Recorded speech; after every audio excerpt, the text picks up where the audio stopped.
దివ్యవాణి TV ప్రేక్షకులందరికీ శుభోదయం. యేసుక్రీస్తు పరిశుద్ధ నామంలో ప్రియులారా, మీ అందరికీ స్వాగతం, సుస్వాగతం.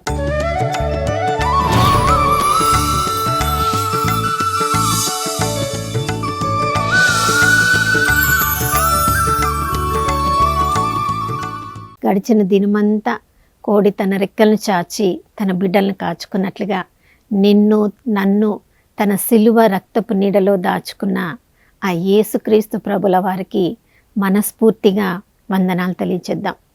దేవుని ప్రేమ తరిగిపోలేదు, ఆయన కరుణ సమసిపోలేదు.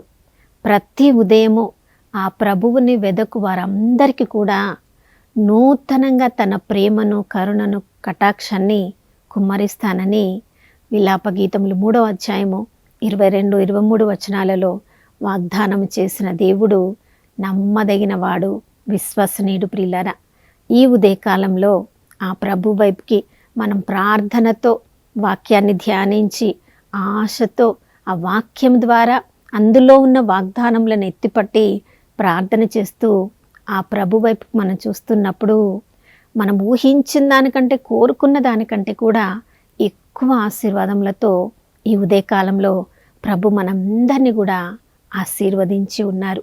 ప్రియులారా, మనల్ని ఇంతగా ప్రేమించే ఆ దేవునికి మన జీవితంలో ఏదైనా పరిస్థితిని, ఏదైనా మన జీవితంలో స్థానాన్ని ఇవ్వకుండా దేవుణ్ణి నువ్వు బయటనే ఉండు అని పరిమితిని మనం విధించగలమా? దేవుణ్ణి మనము మన యొక్క మనస్తత్వం ద్వారా పరీక్షించగలమా? చూడండి, ఎన్నోసార్లు దేవుడు ఎన్ని గొప్ప వాగ్దానములు ఇచ్చారు కదా, ఎందుకు మన జీవితంలో అవన్నీ జరగడం లేదు అని మనం అనుకుంటాం. కానీ సమస్య ఆ వాగ్దానములు మన జీవితంలో నెరవేరకపోవడానికి సమస్య మనలో ఉందా, ఆ వాగ్దానములు ఇచ్చిన దేవునిలో ఉందా? చూడండి ప్రియులారా, మనము 78వ కీర్తన 40-42 వచనాల్లో మనం చదువుతున్నాం. ఇశ్రాయేలు ప్రజల్ని దేవుడు ఎంతో ప్రేమగా ఐగుప్తు దాసత్వం నుంచి వారిని విడుదల చేయించి కనాను దేశానికి వాళ్ళు నడిపిస్తూ ఉన్నప్పుడు ఆ దారిలో ఎన్నోసార్లు ఆ ఎడారిలో దేవుడి మీద వాళ్ళు తిరగబడ్డారంట. ఆ యొక్క దేవుని యొక్క మనస్సును వాళ్ళు గాయపరచారు. ఆ దేవుణ్ణి వాళ్ళు పరీక్షించారు. ఆ దేవుని మనస్సు చివుక్కుమనున్నట్లుగా వాళ్ళు ప్రవర్తించారు. వాళ్ళని ఇంతగా ప్రేమిస్తున్న ఆ దేవుణ్ణి వాళ్ళు పరీక్షించారంటే, ఆ దేవునికి వాళ్ళ బాధను కలగజేశారంటే, మరి మనము కూడా మనందరి జీవితంలో ఎన్నోసార్లు మన ప్రవర్తన ద్వారా దేవుడికి పరిమితులను విధించి మనము కూడా ఆయన ప్రేమకు మనం పరీక్షలను కలిగిస్తున్నామేమో. ఆదాము ఏవమ్మను దేవుడు ఎంతో ప్రేమించి తన రూపంలో వాళ్ళని సృజించుకున్నారు.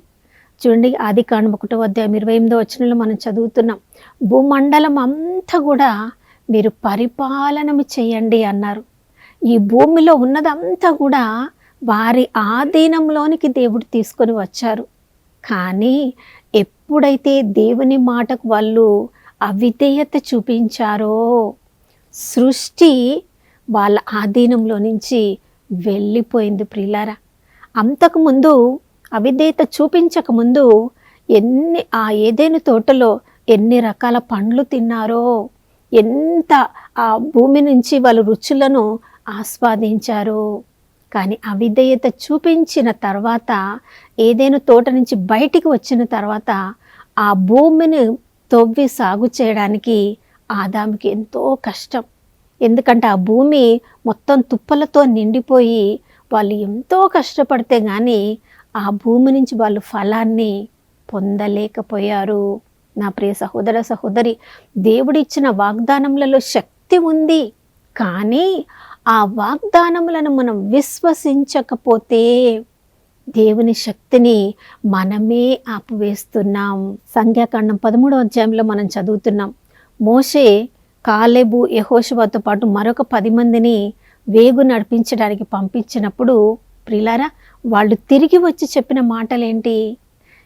యెహోషువ, కాలేబు మాత్రము దాన్ని మనం జయించగలము, ఆ ప్రాంతం చాలా బాగా ఉంది అని వాళ్ళు చెప్తున్నారు. కానీ మిగతా 10 మంది అక్కడ ఉన్న వాళ్ళు రాక్షసులు, తమ స్థానంలో తమ ప్రాంతంలో ఉన్న వాళ్ళనే వాళ్ళు భక్షించే వాళ్ళులాగా ఉన్నారు.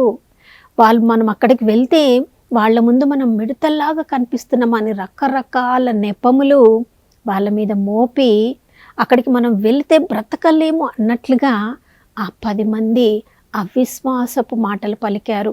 చూడండి, సంఖ్యాకాండం 14వ అధ్యాయంలో మరి దేవుడు వాళ్ళకేం చెప్పారు? మీరు అవిశ్వాసపు మాటలు పలికారు కదా, మంచిదే. ఆ ఇద్దరు యెహోషువ కాలేబు మాత్రమే ఆ పాలు తేనెలు జాలువారే ప్రాంతానికి వెళ్తారు. మిగతా 10 మంది కూడా అనారోగ్యంతో వాళ్ళు ఇక్కడే మరణిస్తారు. ఈ అవిశ్వాసంతో ఉన్న జనాంగం అందరూ కూడా మరణించే వరకు వారి పిల్లలు కూడా ఈ ప్రాంతంలో తిరుగాడుతూ ఉంటారు, కానీ ఆ స్థానానికి చేరలేరు. ప్రియులారా, కొన్నిసార్లు మనము అవిశ్వాసపు మాటలు పలికి మన కుటుంబంలో దేవుని పనిని మనమే ఆపివేస్తున్నామేమో.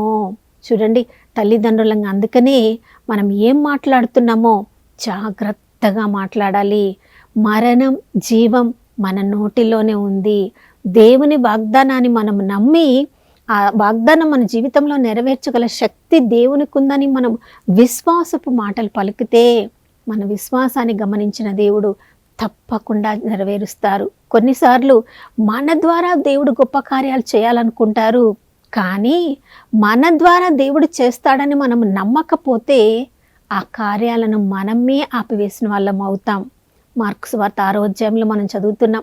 ఒక తండ్రి మూర్ఛవ్యాధితో బాధపడుతున్న తన కుమారుణ్ణి శిష్యుల దగ్గరకు తీసుకొని వచ్చి అతనికి విడుదల కోసం ప్రార్థించమన్నప్పుడు వాళ్ళు విడుదల చేయలేకపోయారు. ప్రియులారా, అప్పుడు ఆ తండ్రి యేసు ప్రభు దగ్గరకు తీసుకుని వచ్చి, మీ శిష్యులను అడిగాను, వాళ్ళు చేయలేకపోయారు, కానీ మీరు తప్పకుండా చేస్తారని నాకు విశ్వాసం ఉంది అన్నప్పుడు, చూడండి ప్రియులారా, అవిశ్వాసముతో శిష్యులు చెయ్యలేని దానిని విశ్వాసంతో ఆ తండ్రి యేసు ప్రభు తప్పకుండా చేస్తారని విశ్వసించాడు. కాబట్టి అతని విశ్వాసాన్ని మెచ్చి ఆ కుమారునికి విడుదలను కలిగించారు.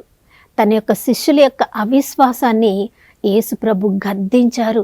మీరు అల్ప విశ్వాసులు, ఇంకా ఎంతకాలము నేను మిమ్మల్ని నడిపించాలి, మీ అల్ప విశ్వాసమే అతన్ని విడుదల కలిగించలేకపోయిందని వారికి సత్యాన్ని నేర్పించారు. ప్రియులారా, అప్పుడు వాళ్ళు అడిగారు, మేము కూడా అలాంటి కార్యాలు చేయాలంటే ఎలా చేయాలి అన్నప్పుడు ప్రార్థన ద్వారా, విశ్వాసము ద్వారా, ఉపవాస ప్రార్థన ద్వారానే ఇవన్నీ మనం చేయగలము అన్న సత్యాన్ని వాళ్ళకి నేర్పించారు. ప్రియులారా, మనకి దేవుడికి మధ్యలో పాపం అనే అడ్డుగోడ ఉన్నప్పుడు మనం ఎన్ని వాగ్దానములను ఎత్తిపెట్టి ప్రార్థన చేసినప్పటికీ ఆ వాగ్దానములు మన జీవితంలో నెరవేరవు.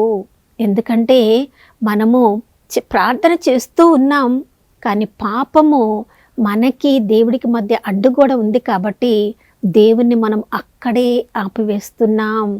మనము మన పాపములను ఎప్పుడైతే ఒప్పుకుంటామో ఆ పాపపు గోడ తొలగింపబడిన మరుక్షణమే దేవుని కృప మనల్ని ఆదుకుంటుంది. ప్రియులారా, మనం ప్రార్థన చేసినప్పుడు ఏ ఉద్దేశంతో ప్రార్థన చేస్తున్నామో దేవుడు మనల్ని గమనిస్తారు.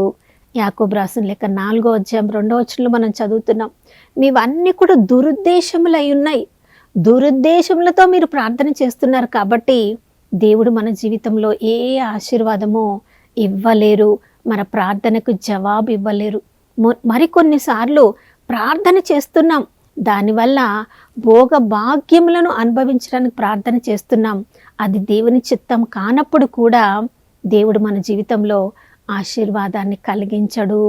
మరికొన్నిసార్లు మనము దేవుణ్ణి ప్రార్థన చేస్తూ ఉంటాం, కానీ జరుగుతుందో లేదో అని అనుమానంతో ప్రార్థన చేసినప్పుడు దేవుని మనం అక్కడే ఆపివేస్తున్నాం. ఆ అనుమానపు తెరలు తీసివేయబడనంత వరకు కూడా దేవుడు తన శక్తిని మన జీవితం ద్వారా ఇతరులకు చూపించలేడు. అందుకనే యాకోబు రాసిన లేఖ 1వ అధ్యాయం 5వ వచనంలో మనం చదువుతున్నాం, ప్రియులారా, మనము వివేకం కొరకు, విజ్ఞానం కొరకు దేవుని ప్రార్థన చేసినప్పుడు ఎటువంటి అనుమానం లేకుండా విశ్వాసముతో అడగాలి. విశ్వాసముతో అడిగిన ప్రతి ఒక్కరికి కూడా దేవుడు మనం ఊహించిన దానికంటే ఎక్కువ ఆశీర్వాదములను మనకిస్తారు. కాబట్టి ఈ ఉదయకాలంలో మనం ప్రార్థన చేస్తూనే ఉన్నాం, దేవుని దగ్గర నుంచి ఆశీర్వాదములు కోరుకుంటూనే ఉన్నాం. కానీ ఎందుకు మన జీవితంలో జరగడం లేదు అని ఈ ఉదయకాలంలో మన జీవితాన్ని మనం పరీక్షించుకొని అవిశ్వాసపు మాటలు పలుకుతున్నామా? మన ఉద్దేశములు దురుద్దేశములుగా ఉన్నాయా? భోగ భాగ్యముల కొరకు మనం ప్రార్థన చేస్తున్నామా? పాపములతో కూడి మనం పాప ఒప్పుకోలు లేకుండా ప్రార్థన చేస్తున్నామా? అవిశ్వాసంతో ప్రార్థన చేస్తున్నామా? అవిధేయత కలిగిన జీవితాలతో జీవిస్తూ ప్రార్థన చేస్తున్నామా? ఇవన్నీ ఉండి దేవుడు నా జీవితంలో ఏమీ చేయడం లేదని దేవుణ్ణే నిందిస్తున్నామా? దేవుణ్ణే పరీక్షిస్తున్నామా? ఒకవేళ అలాంటి పరిస్థితుల్లో మనం ఉంటే అనారోగ్యంతో ఉన్నామేమో, కానీ ఇలాంటి లక్షణాలు ఉండి అనారోగ్యం నుంచి మనకు స్వస్థతను కలిగించాలంటే అక్కడ సమస్య మనతో ఉంది కానీ దేవునితో లేదు. కాబట్టి ఈ ఉదయకాలంలో మన జీవితాలను మనం పరీక్షించుకొని ఈ లక్షణాలు అడ్డంకులు ఏమైనా ఉన్నట్లయితే వాటన్నిటినీ తొలగింప చేసుకొని పశ్చాత్తాపపడి ప్రభుని ప్రార్థించుదాం, ప్రభు నుండి ఆశీర్వాదం పొందుదాం. అటువంటి కృప మనందరికీ అనుగ్రహించమని ప్రార్థించుకుందాం. నాతో ప్రార్థనలో ఏకీభవించండి. పరిశుద్ధమైన దేవానికి స్తోత్రములు తండ్రి. మమ్మల్ని సృజించకముందే, ఆదాము ఏవమ్మను సృజించకముందే సర్వాన్ని, సుందరమైన భూమిని సృజించిన దేవా నీకు స్తోత్రం. అయ్యా, ఆ భూమి మీద, భూమిలో ఉన్న వాటన్నిటి మీద అధికారాన్ని ఇచ్చి పరిపాలించడానికి నువ్వు అధికారిగా నిరపవయ్యా, నీకు స్తోత్రం. కానీ నాయనా, ఆది తల్లిదండ్రులు చేసిన అవిధేయత వలన సృష్టి అతని మీద పరిపాలనం చేస్తూ ఈ రోజు వరకు కూడా ప్రభా, ఎవరెవరైతే తమ పాపములలో, శాపములలో, అవిశ్వాసముతో నీ శక్తిని గమనించలేకపోతున్నారు ప్రభా, నాయన వారందరం కొన్నిసార్లు మేము కూడా తండ్రి నాయన మా యొక్క తప్పొప్పుల వల్లనే నాయన మీకు పరిమితులను విధిస్తూ తిరిగి మీ మీదనే నెపము వేస్తూ మా జీవితాల్లో ఉన్న కష్ట నష్టాలను బట్టి మిమ్మల్ని పరీక్షిస్తూ ఉన్నాం తండ్రి. మీ మీద తిరుగుబాటు చేస్తూ ఉన్నాం ప్రభా. మాలో ఉన్న అజ్ఞానాన్ని నాయన, ఆ అవిశ్వాసాన్ని తొలగించి మేము ఏమి మాట్లాడినా ఏమి చేసినా కూడా మీ శక్తి మీద ఆధారపడి అయ్యా, మీకు అసాధ్యమైనది లేదని మీకు పూర్తిగా అప్పగించుకొని ప్రతి ఆశీర్వాదాన్ని అనుభవించడానికి మా అందరి కుటుంబాలను ఈరోజు నూతనీకరించమని యేసయ్య పరిశుద్ధ నామంలో అడిగి వేడుకొనుచున్నాము తండ్రి, ఆమేన్. అవును ప్రియులారా, దేవుడు అనుగ్రహించే శక్తి ద్వారా అన్నీ కూడా చేసి ముగించగలనని అపోస్తలుడైన పౌలు చెప్పారు. ఆయనకున్న విశ్వాసమే ఈరోజు మనందరి మీద కూడా కురిపించబడునుగాక. మరొక నూతన శుభోదయంలో మనం అందరం కలుసుకునే వరకు దివ్యవాణి టీవీని వీక్షిస్తూ ఉందాం. ఇమ్మానుయేలు, ప్రభు మనతో ఉన్నారు.